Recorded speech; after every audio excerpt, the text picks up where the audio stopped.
করে চলে গেলাম ঝুনুর ওষুধ আনতে। আসলে কি বলতো, ঝুনুর না একটু লেগেছিল।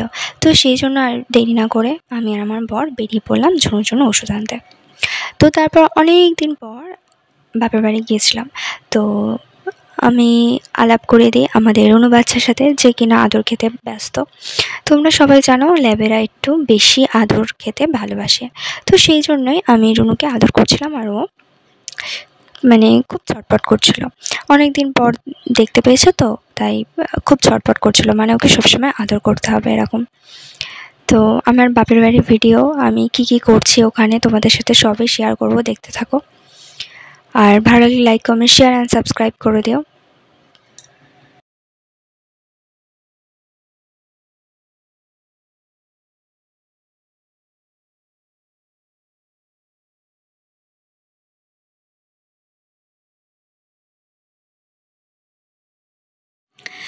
তো তারপর চলে আসলো আমার কাকার ছেলে রুনুর সাথে খেলা করতে। ও তো দিন রাত রুনুর পিছনে পড়েই থাকে, ওকে চটকে ওর লোম টোম ওর সারা শরীর ময় মেখে লাস্টেও হাত ধুতে যাবে। একটা বাড়িতে বাচ্চা থাকলে যা হয় তো সেরকমই। তো আমার ভাইয়ের রিসেন্টলি জন্মদিন আসছে, তোমরা সবাই ওর জন্য প্রে করবে যাতে ও ভালো থাকে। আর এটা হচ্ছে আমাদের ঘর, আমার মা বাবা আমি বোন থাকতাম। তো তোমরা সবাই জানো বিয়ের পর একটা মেয়ের বাপের বাড়ি যাওয়াটা কতটা খুশির ব্যাপার, তো সেরকমই আমার হচ্ছিল। তো ভালো লাগলো, বেশ অনেক দিন পর গিয়ে বাড়ির লোকের সাথে কথা বলে আবার চলে এসেছিলাম। কারণ কাছাকাছি যেহেতু বিয়ে করেছি, তো সেই জন্য আগে থাকতাম, এখন থাকি না। তো চলো আমি কি কি করছি তোমাদের সাথে শেয়ার করি।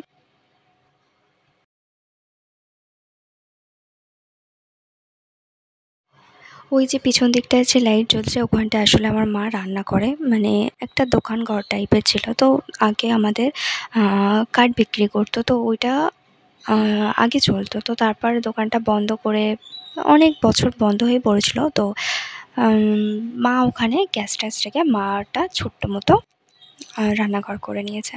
আর এটা হচ্ছে আমাদের বাড়ির ছোট্টখাটো জায়গা, ওখানটায় উনুনও আছে।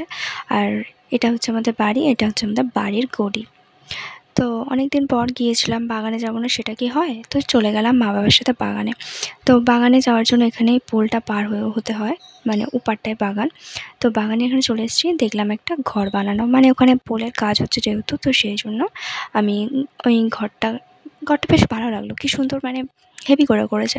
তো সেটাও আমি তোমাদের সাথে শেয়ার করলাম। আর এটা হচ্ছে আমাদের বাগান, বাগানে সেরম কিছুই নেই, শুধু আছে কলা গাছ ভর্তি, আর বাবা ছোটো ছোটো কিছু লঙ্কা চারা লাগিয়েছিল, তো সেটাই তোমাদের সাথে শেয়ার করছি। বাগানে আসলে আমার মা বাবা যাচ্ছে কারণ আমার মা ছাগল পোষে। তো সেই জন্যই তোমরা সবাই জানো মধ্যবিত্ত ফ্যামিলির মেয়ে হওয়া বা ছেলে হওয়া কতটা কষ্টকর ব্যাপার। ঠিক আছে, সংসার চালাতে গেলে দুজনকে পরিশ্রম ঠিক করতেই হবে। আগে যখন ছোটো ছিলাম তখন বুঝতাম না, এটা ওটা জেদ করতাম।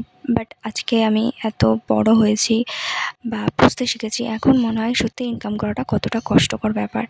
বাবা মা শুধু খেটেই যায় খেটেই যায়, ঠিক আছে, হাজার খাটলেও কোনো নাম হয় না ঠিকই, কিন্তু তবুও বাচ্চাদের মুখে হাসি ফোটানোর জন্য সব কিছু কষ্ট করতে ওরা রাজি। তো এখন সেটা বুঝতে পারি। তো দেখতে পাচ্ছ এখানে বাবা লঙ্কা চারা লাগিয়েছে, আর ওপারটায় কচু কচু গাছ। তো এই কচু খেলে গাল টাল কেটে হয় না, আমার মা এখান থেকে তুলে অনেকবার রান্নাও করেছিল। তো আমার অতটা ভালো টালো লাগে না, আমার বাড়ির লোকরা খায়। আর এইটা হচ্ছে আমার দাদু যখন বেঁচে ছিল এই বাগানটা অনেক কিছু চাষবাস করতো, কিন্তু দাদু মরে যাওয়ার পর আমার বাবা কতই বা করবে, তো সেই জন্য আমার বাবা আর হয়নি, আর টাইম পায়নি। কারণ আমার বাবা তো কাজে যায়, আমার বাবা সারাদিন ধরো রোদে ভ্যান ট্যান চালিয়ে এসে আর ভালো লাগে না এইসব করতে। তো সেই জন্য আর কিছুই হয়নি, কিছু গাছ টাছ লাগায়নি। আর এই ছোটো ছোটো গাছ এ করে চাষবাস করে। তো অন্ধকার হয়ে গেছে বলে তোমরা হয়তো বুঝতে পারছো না। কোনো দিন হয়তো যদি সকালবেলা যাই, আমি সকালে তোমাদের ভালো করে দেখাবো।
ছবিটা স্পষ্ট করে দেখা যাচ্ছে না, তবু দেখাই।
এবার খেলা কর খেলা কর। ইস ও দেখো মা, ও খেলা কর খেলা কর। ওই যে